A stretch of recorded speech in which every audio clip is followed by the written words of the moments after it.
Hello student, आज हम लोग बात करेंगे क्लास 10 का 5.3 का क्वेश्चन नंबर 1 का 3 है। इसमें बोला गया था समांतर श्रेणियों का योग निकालना है। योग का मतलब होता है सभी को जोड़ को हमको लिखना है, इसको 100 पदों तक का योग निकालना है। जिस तरह बताते हैं 5 प्लस 10 प्लस 15 प्लस 20, इस सबको जोड़कर कितना होता है 20, 20 दूना 40, 40 10 50, सभी को जोड़ते हैं तो 50 आता है। यानी कि 1 2 3 4 यानी 4 पदों तक का योग यहाँ पे 50 है। उसी तरह हम लोग का इस तरह करके 100 पदों तक का योग निकालना है। यहाँ पे ये दोनों में कितना का अंतर है देखते हैं तो 1.1 का अंतर है। 7 में से 6 गया था 1 और 1 में से 0 गया था 1।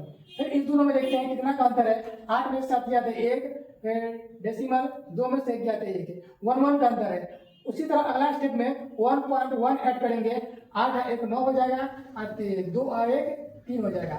इस तरह आगे 1.1 जोड़ के आगे बढ़कर और 100 पदों तक का योग निकालते हैं।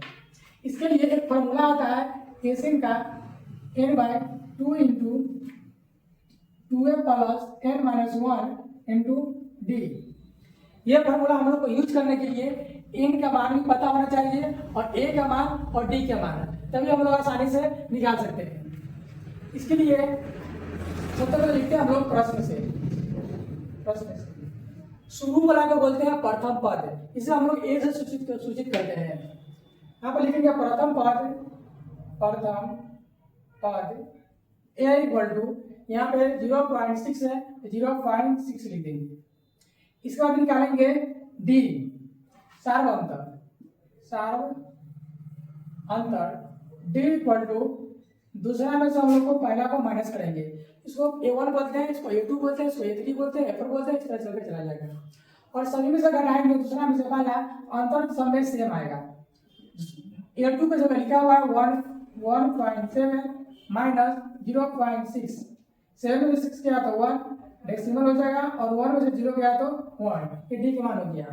और बोला था 100 पदों तक का योग निकालना है, n की जगह हम लोग यहाँ पे लिखेंगे 100। अब हम लोग फॉर्मूला यूज करते हैं एसएन का n/2 into 2a plus n-1 into D. इसके बाद n की जगह लिखा हुआ है इससे 100 लिख देंगे। यहाँ पे 2 है तो 2 भर देते हैं, यहाँ पे 2 है तो 2 लिख दिए और a की जगह यहाँ पे दिया हुआ है 0.6 भर देंगे, फिर प्लस और n की जगह 100 है तो यहाँ पे 100 भर देते हैं, फिर माइनस 1 है तो 1 और d के मान यहाँ पे लिखा हुआ 1.6 तो 1. d के मान 1.1 है तो 1.1 कर देते हैं। ये कर देगा 50 बार में, यहाँ पे 50 लिखते हैं, फिर प्लस ये दोनों गुना करेंगे 6 गुना 12 1.2 आ जाएगा, फिर प्लस हो जाएगा। इसमें से 100 में से 1 किया तो 99 हो जाएगा, फिर इंटू हो जाएगा और 1.1 यहाँ पे हो जाएगा 50, फिर इंटू हो जाएगा और यहाँ पे 1.2 लिख दिए, फिर प्लस। इस तरह से हम लोग गुना करेंगे 99 से और 1.1 से। इसे किया तो 9 फिर से किया 9 का 9 18 का 8 हाथ से 1 हो जाएगा, 9 1 10 हो गया। डेसिमल के बाद 1 नंबर है, 1 के बाद यहाँ पे डेसिमल दे देंगे, यानी कि यहाँ पे हो जाएगा 108.9। अब हम लोग क्या करते हैं 50 के 50 हो गया। अब ये दोनों को जोड़ देंगे, 1.2 है यहाँ पे लिखते हैं 2 डेसिमल और 1, 11 का 1 हासिल 1 हो जाएगा, 8 है 1 9 1 10 के 0 हासिल 1, यहाँ पे 1 भर देते हैं और 1 के 1 हो जाएगा, यानी कि यहाँ पे हो जाएगा 11 0 1। इसके बाद 50 के 50 हो जाएगा, यह हटेगा तो इंटू हो जाएगा और 110.1। अब ये दोनों को हम लोग गुना करके लिख देंगे। ये डेसिमल हटेगा, यहाँ पे 1 कर देते हैं और इसके बाद 1 नंबर है इसलिए 0 कर देते हैं और इससे ये कट जाएगा। और अब 5 इंटू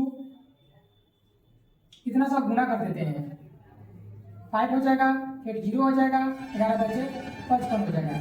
ये हो गया हम लोग का आंसर। इसको मिटा देते हैं।